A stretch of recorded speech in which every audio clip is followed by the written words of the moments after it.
The battlefield was silent now.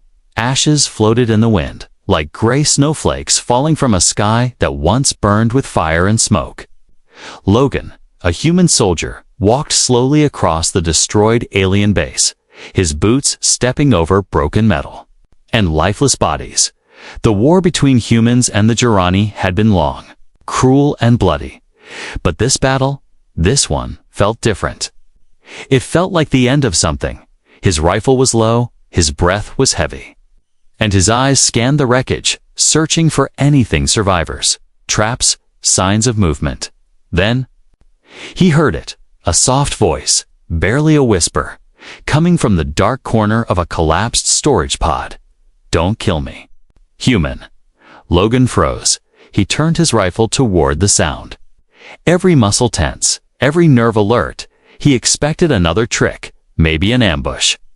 Maybe a dying soldier trying to take one last shot, but what he saw made him lower his weapon slowly. Almost in disbelief, kneeling in chains, was a Jirani female.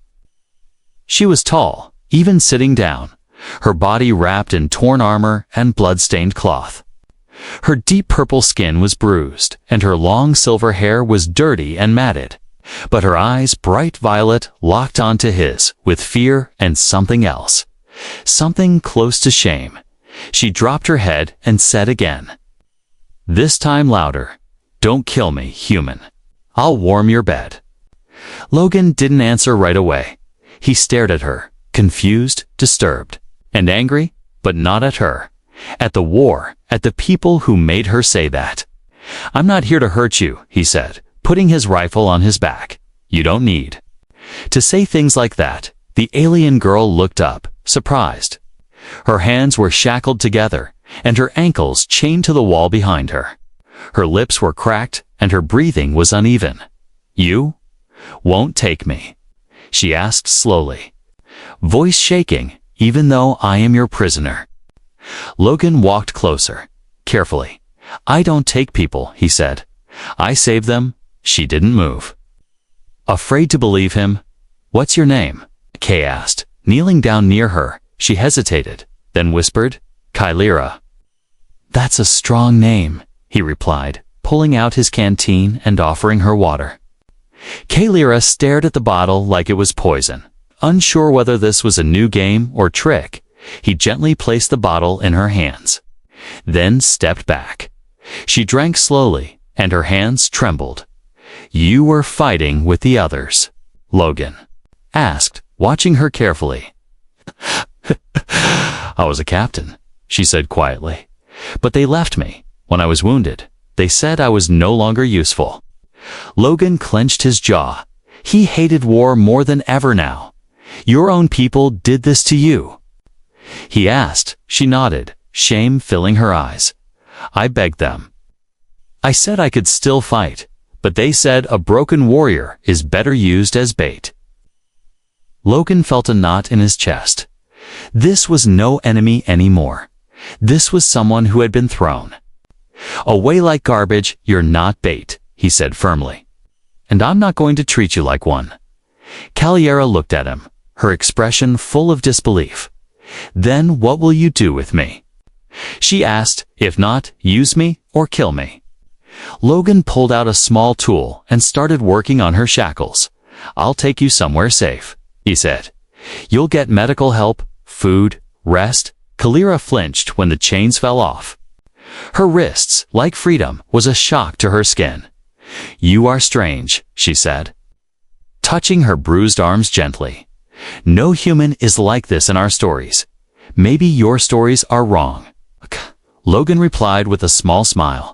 She looked at him again, not with fear this time, but confusion, maybe even hope, as he helped her stand. She leaned against him, weak from pain and hunger. "I can walk," she whispered, trying to stand straight. "I am a warrior, I know."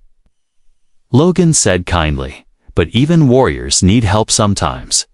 The sun was setting behind them, casting golden light over the ruins of war. Together, a human soldier and an alien prisoner walked away from the wreckage, one step at a time, towards something neither of them fully understood yet. But deep inside, a quiet truth was growing. This was not the end. It was the beginning of something very unexpected. And Kalira's heart, once trained only for battle, now beat with a new kind of fear. Not fear of death, but fear of trusting the one creature she was raised to hate, a human. Logan didn't know where this path would lead, but he knew one thing: he wouldn't let her be a prisoner ever again. Not while he still breathed. The forest was quiet as Logan guided Kalira through the overgrown path. Every step she took was slow, painful, and uncertain. Her feet dragged, her muscles ached, and though she said nothing, Logan could tell she hadn't rested in days. Maybe longer. She had refused to lean on him now, choosing to walk with pride. Even if her legs trembled, the last bit of chain still clinked softly around her ankle. The one Logan hadn't been able to remove yet. She didn't ask him to hurry. And she didn't complain. Logan respected that, but he also watched her closely. Not as a soldier watches a threat, but as a man watches someone slowly breaking. When they reached a small cave hidden behind thick vines, Logan pushed the leaves aside and helped her inside. It was dark, but dry and warm. A safe place, at least for the night. He laid out a thermal blanket, lit a small emergency lantern, and handed her a protein bar. Kalira looked at it strangely, sniffed it like a wild animal, then took a small bite. She chewed slowly, as if her body didn't remember how to eat properly. Logan sat across from her, watching the way she avoided eye contact. "How long were you chained like that?" he asked gently. Kalira didn't answer right away. Finally, she said, "For sun cycles. Maybe 5. He did the quick math. "That's almost 3 days. She nodded. "They said someone would find me, or kill me. Either way, I'd be useful." Logan clenched his jaw, the anger rising again. He looked at her and asked the question that had been burning in his mind since they left the battlefield back there. "Why did you say that?" Kalira blinked, confused. "Say what?" "Don't kill me, human. I'll warm your bed." He repeated her own words slowly. Her face turned away instantly, her cheeks darkening with a strange alien blush. "Thought it would stop you from hurting me," she whispered. "That's what the stories said about your kind." "What stories?" Logan asked. Kalira finally looked at him, her eyes no longer full of fear. Now they held a sharp pain. "In our camps, they tell us humans are beasts," she said. "That your soldiers take what they want from female prisoners." Logan shook his head, disgusted. "That's not who I am," he said firmly. "That's not what we stand for." She stared at him for a long moment, then asked, very quietly, "Then, why didn't you hurt me?" Logan looked away, staring at the small flicker of light coming from the lantern. "Because you were already hurt," he said. "Because you were scared. And because no one, not even an enemy, deserves to be treated like that." Kalira said nothing, but her fingers gripped the blanket around her legs tighter. "You didn't touch me," she said finally, voice shaking, "even when I was weak, helpless." "I'm not that kind of man," Logan said softly. "You're not something to be used." Kalira, her name in his voice, made her heart jump. And she didn't know why. She looked down at her arms, bruised, scarred, and whispered, "Then what am I to you?" Logan didn't answer right away. He took a deep breath, then replied, "Right now." "Someone who needs help." She stared at him, eyes narrowing. "You see me as weak." "No," he said, leaning forward. "I see you as strong, stronger than most I've ever met. But that doesn't mean you have to suffer alone." Kalira looked away again, emotions battling inside her chest. No one had ever spoken to her like this. Not her commanders, not her fellow warriors, not even her blood kin. She was trained for war, conditioned to obey, punished for kindness, and told that surrender was shameful. But this human, he hadn't shamed her. He had set her free. Her voice was low when she finally spoke again. "Your people would think I'm a monster," she said. "A killer. A savage." Logan smiled slightly. "I've seen worse monsters in my own army. They sat in silence for a while, listening to the quiet sounds of night. Then Logan pulled out a second blanket and tossed it toward her. "You'll need it," he said. "It's cold tonight." Kalira hesitated, then took it, wrapping it around her shoulders. As she settled against the cave wall, she asked, "Why are you helping me? Really?" Logan thought for a long time, then said, "Because maybe if I show you mercy, you'll believe it's possible." Kalira lay down slowly, pulling the blanket up to her chin.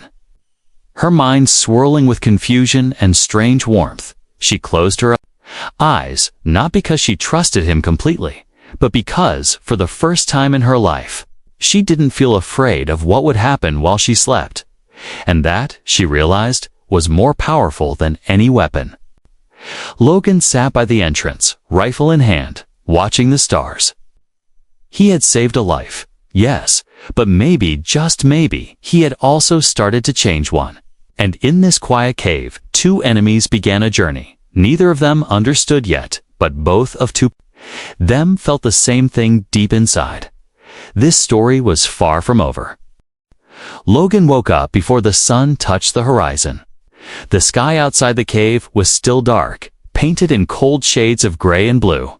He stretched his arms and rubbed the stiffness from his back, still holding his rifle loosely in one hand.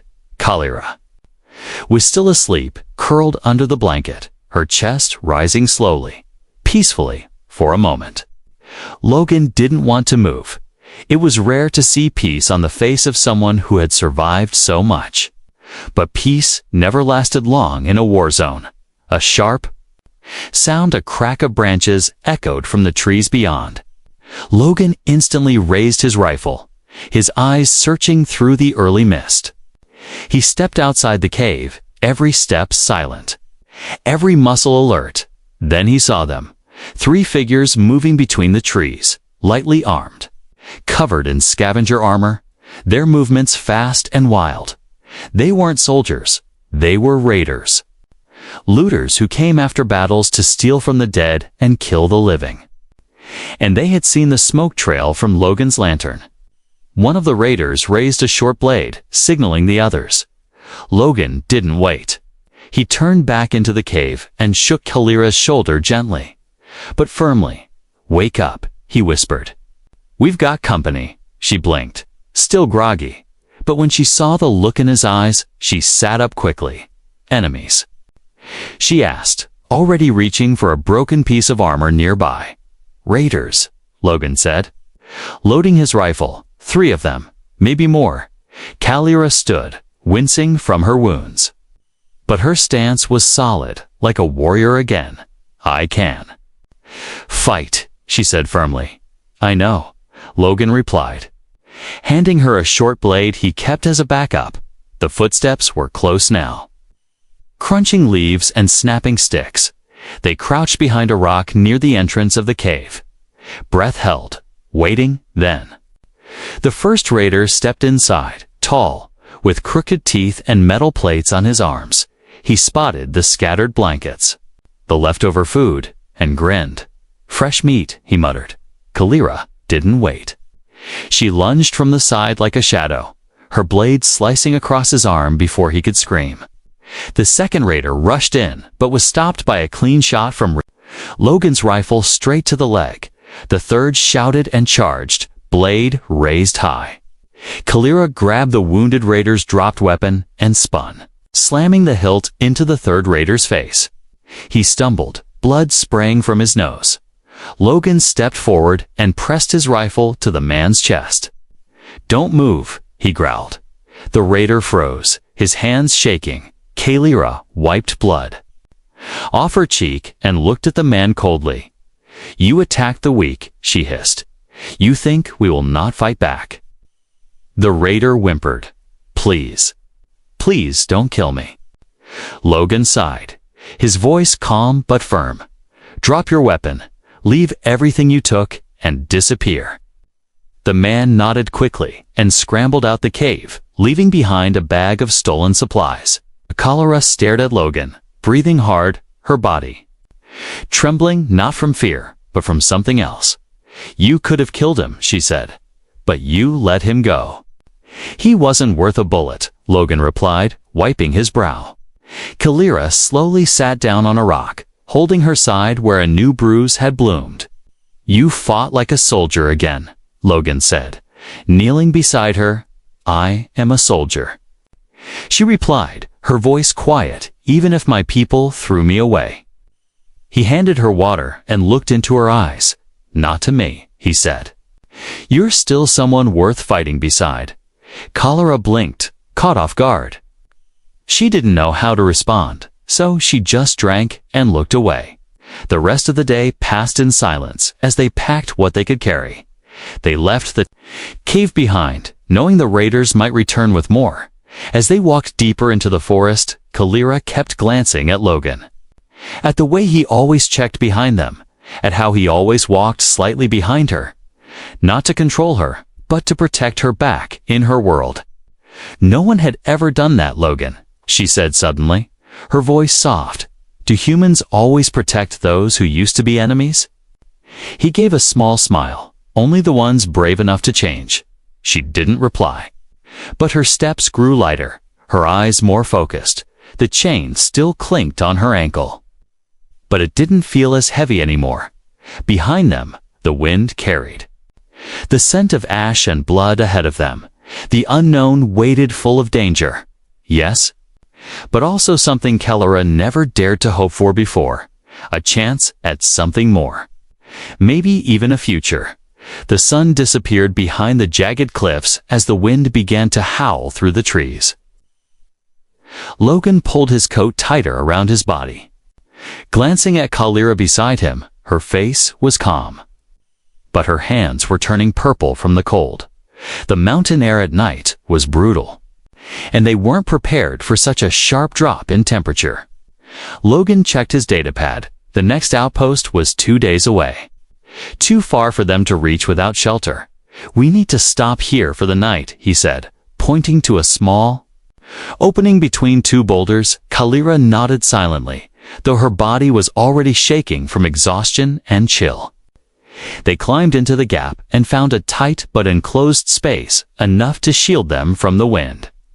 Logan set down his backpack and activated a small survival heater. Its orange glow gave a faint warmth, but not much. He placed it between them, hoping it would keep the cold from sinking into their bones.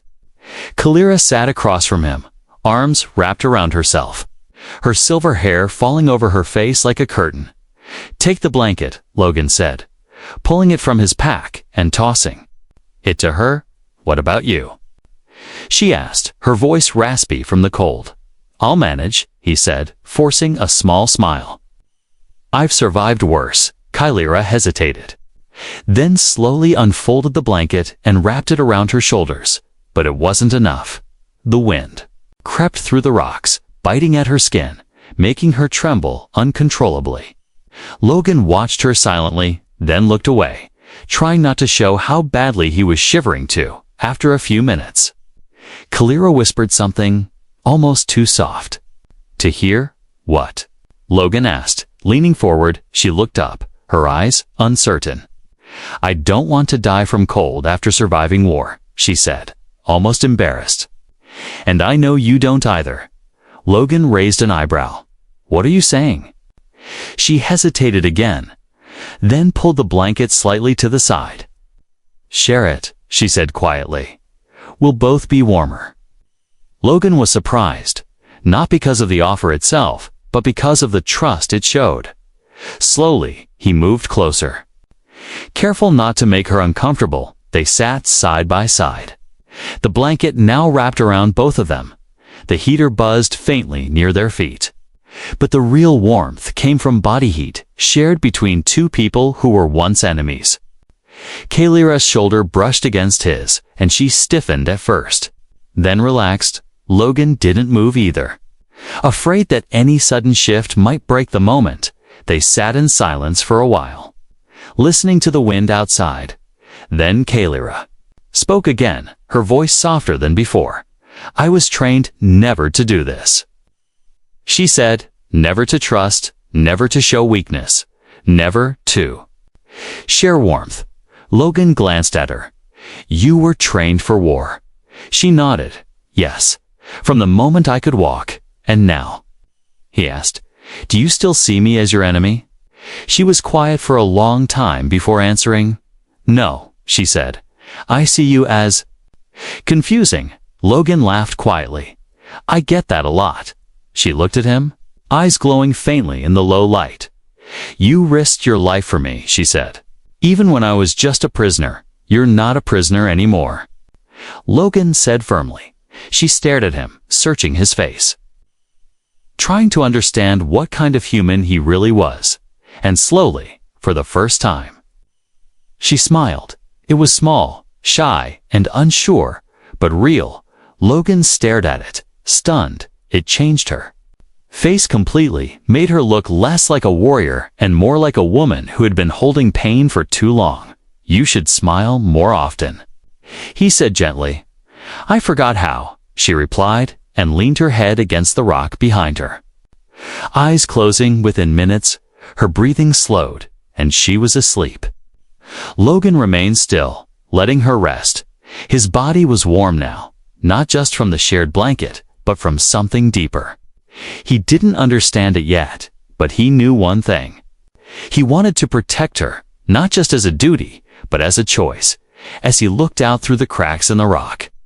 Watching the stars blink through the dark clouds, he whispered to himself, whatever this is, I won't let her be hurt again.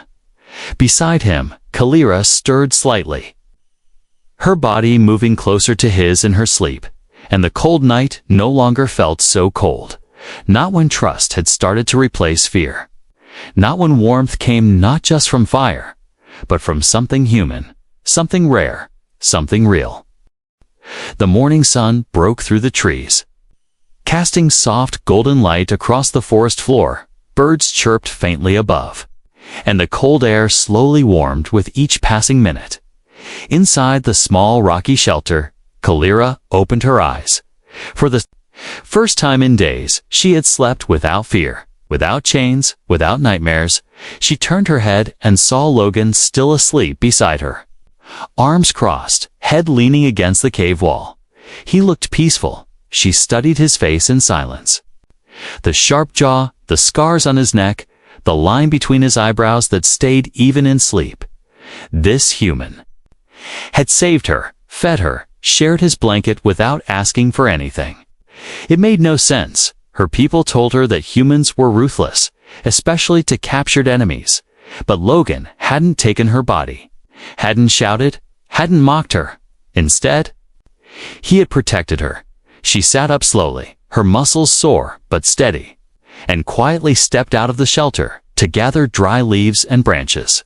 Logan woke to the smell of burning wood and the crackle of a small fire. He blinked in surprise and looked. Around, Kalira sat near the flames, roasting a protein bar on a stick like it was fresh meat. You made a fire? He asked, rubbing his eyes. She didn't look at him, but nodded.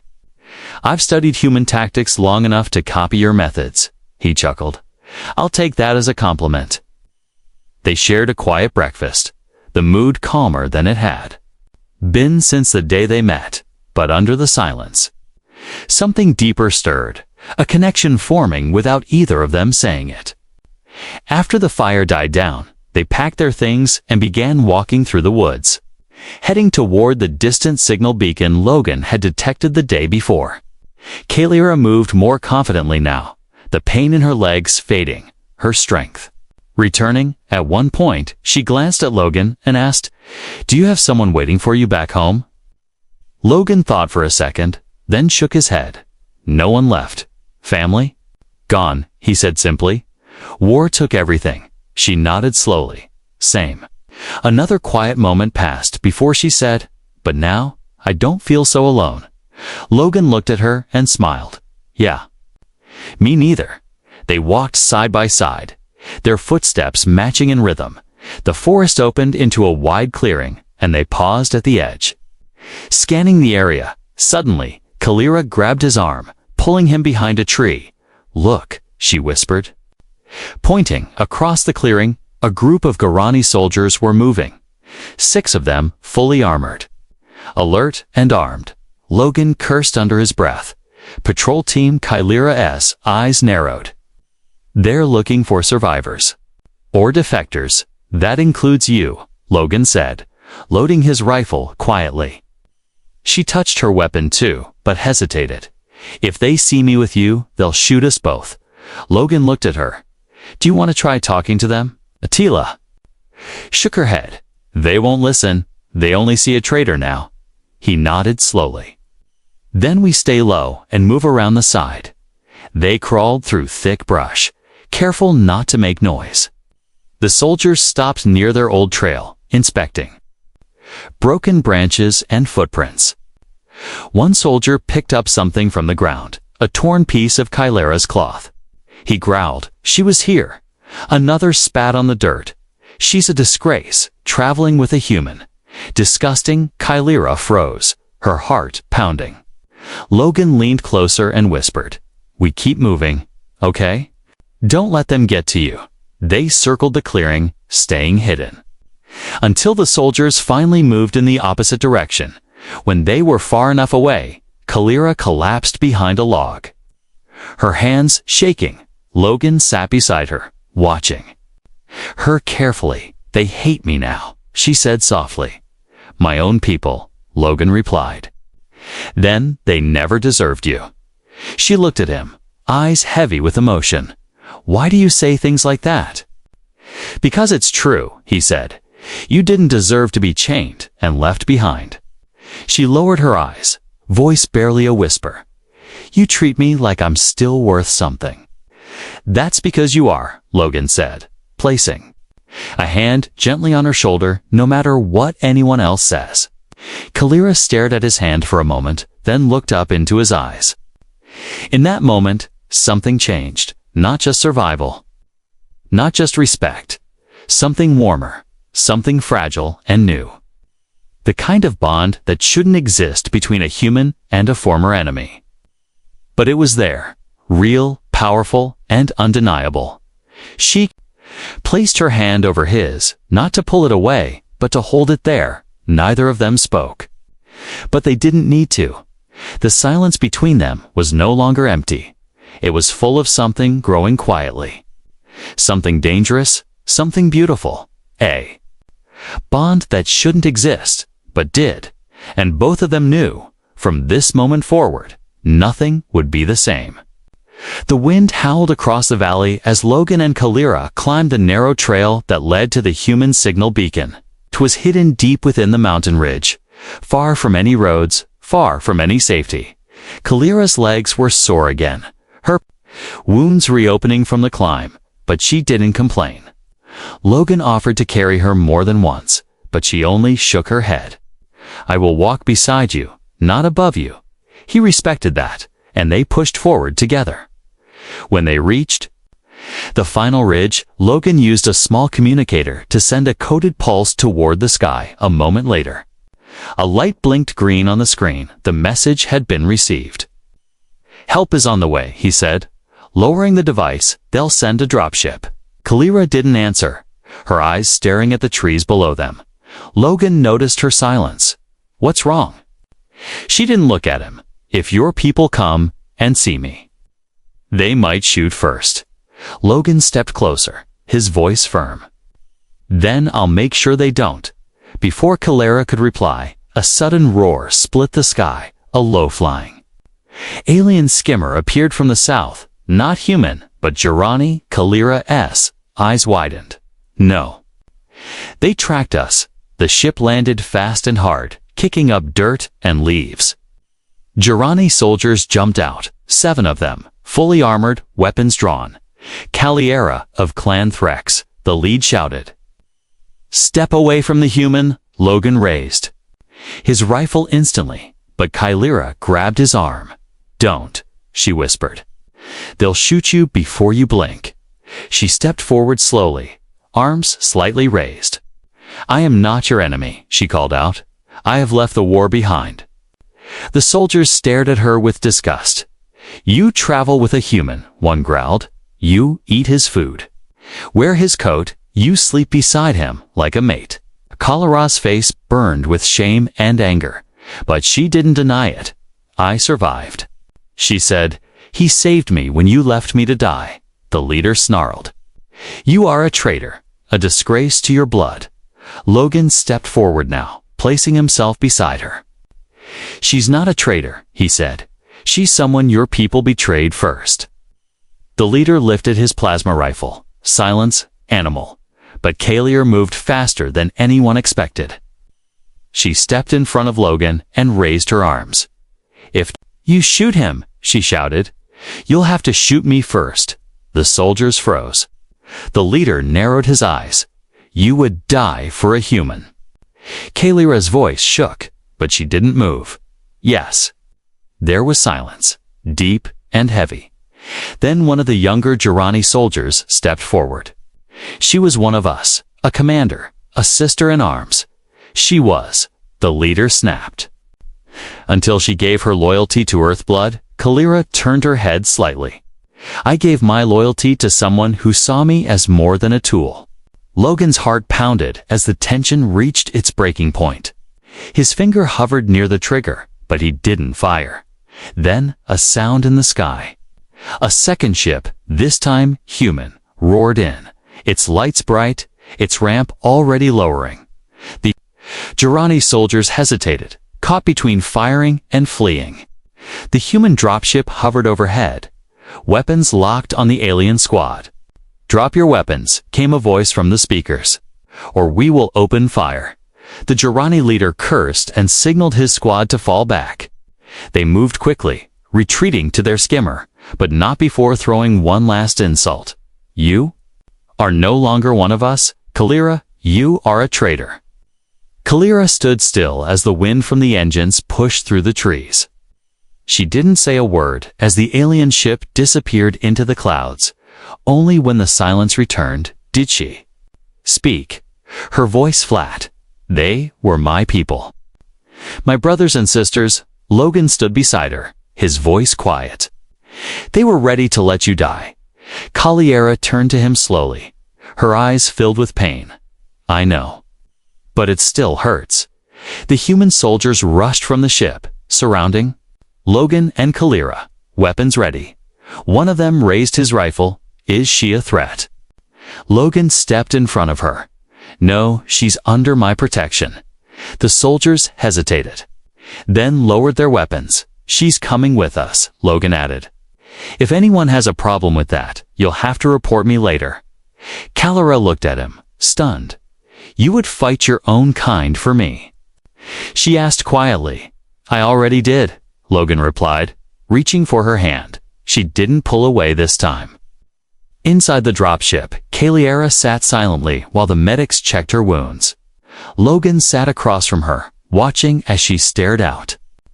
The window, her reflection looked like a warrior, but her heart felt like a stranger in both worlds. The aliens called her a traitor. The humans called her a risk, but Logan, he called her something else. He called her worth saving, and for Kalira, that meant more than any title ever could.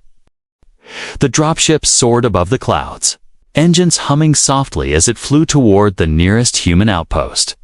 Inside the quiet cabin, Kalira sat on the bench with a medical blanket around her shoulders, staring at her reflection in the steel wall. Across from her, she didn't look like the proud warrior she once was.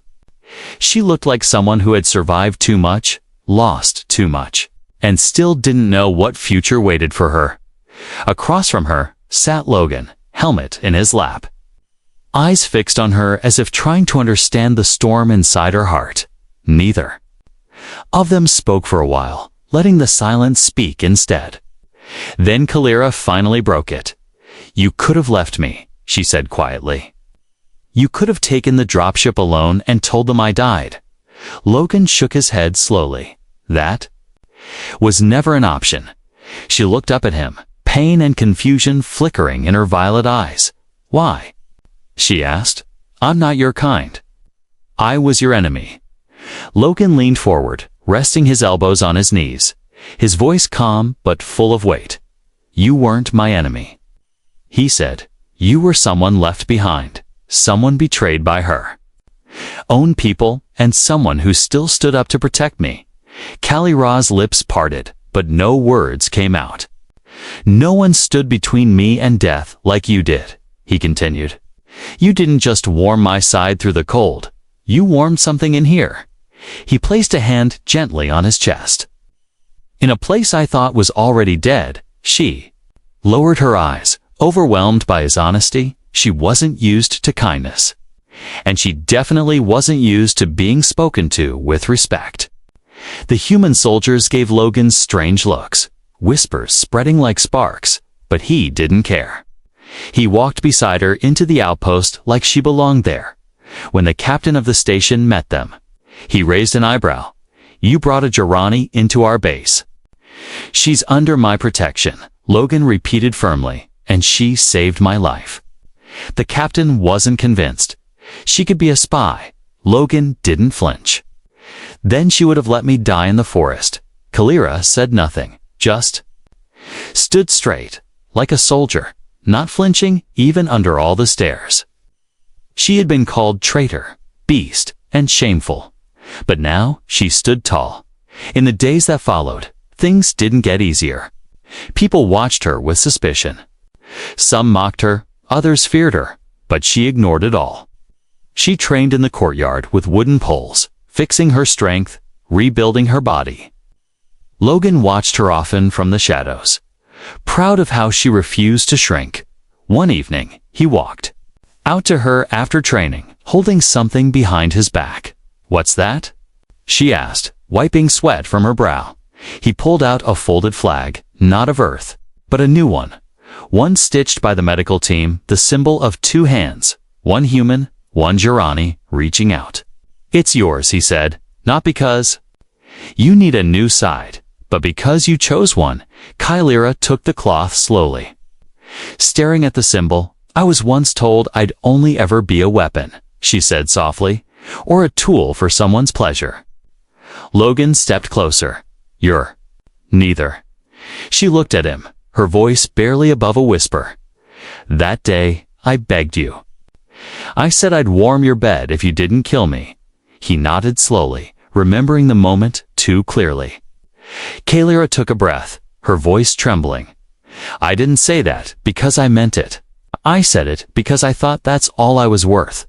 Logan stepped even closer, lifting her chin gently. "And now?"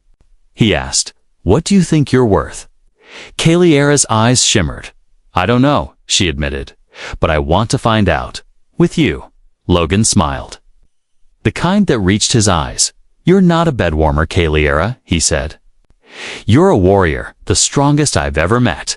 Then, without asking for permission or demanding anything, he pulled her into a soft, warm hug. She stiffened at first, but then melted into it. Not because she was weak, but because she was safe, really safe. For the first time, Kalira felt like she wasn't a prisoner, or a soldier, or a thing. She was someone seen, someone held, someone loved, outside. The wind blew through the high walls of the outpost, but inside, two former enemies stood in silence. No longer strangers, no longer on opposite sides of war. They were just a human and a warrior, standing in the middle of something rare, something true, something that no war could destroy. A bond not born from chains or fear, but from choice.